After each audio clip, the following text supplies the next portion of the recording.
This is where I struggle because I love it, and this is where my youth comes into play a little bit because what I was just saying is I'm very hyper, I get very wild, right? I love me some Lane Kiffin, right? What's the guy's name from South Carolina? I can't think of his name right now. I saw it in the chats earlier. He has been having a blast. Muddy's gonna give it to me in 2 seconds. Don't even worry. He's been having a good time with, It's Frank Beamer's son. Was it Steve? Was it Steve Beamer? Steve Beamer, maybe. He's a great time. He's fun. It's cool to watch him. Like he's hanging out with the players. He's bringing a ton of energy. Right? It's another side of the spectrum. Is all that it is. I enjoy that from me as a fan. Watching Billy, he is straight as an arrow. Shane Beamer. Thank you, Scoop. Straight as an arrow. And I'm not saying there's nothing wrong with that. I mean, it's fine.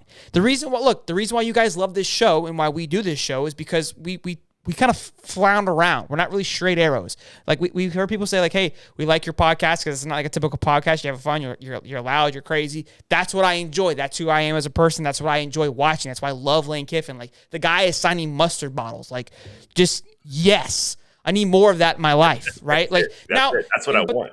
The question begs, like, but does that make a good head coach? Probably not. I don't know, right? I mean, he hasn't really shown to be the guy just yet. Who shows to be the guy, the truth, the Mecca? Nick, right?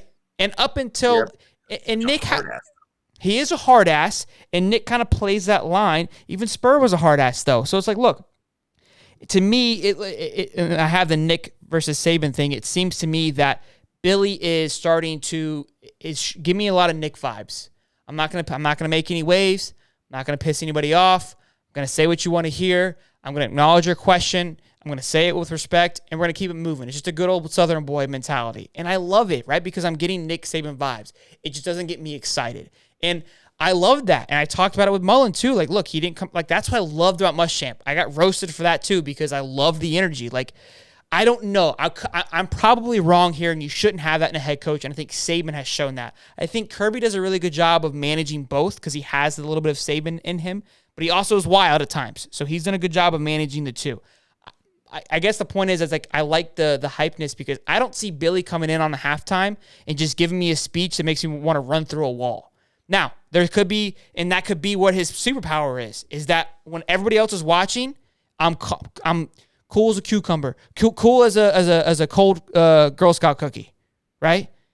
But when we go behind the doors, when we go behind the doors and the locker room closes, right? I'm like the coach from Friday Night Lights. I can't think of Coach Taylor. That's Coach Taylor in my eyes. Like outside, Coach Taylor didn't flinch. Very calm, kept it even keel. Behind the doors, right? Can't lose, baby. Rock and roll. So, look, that could be there. That's kind of my take. But real quick, Billy is the next Saban, and here's why. Okay, I just gave you that entire spiel of, like, his persona. He gives me very Nicky vibes on a sense of, like, here I am. Here's what I have to say.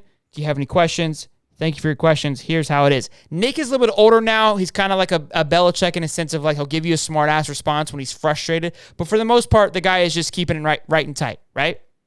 I went and did some research, guys. So buckle up, okay? I went back and looked at their rankings for Bama football. So Bama went 5-6, 5-7, I think. With a loss to, I want to say, Louisiana Monroe. Or 7-6, I think. Their first year. They lost 6 in a row in Saban's first year. It was either 5-6 or 7-6. I can't remember. I think it was 7-6, actually. And they lost 6 in a row. And then I think they won the bowl game. But the recruiting class, too, I looked up, and they had 1, 2, 3, 4, 5, 6, 7 4-stars.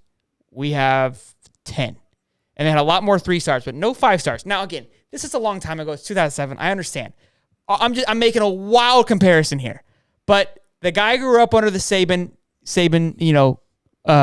patriarchy, and he gives me the vibes of his personality. He seems to be recruiting kind of in the same mannerisms. All I'm saying is that, like, he's giving me good vibes that we're headed in the right direction. It's all that I'm saying.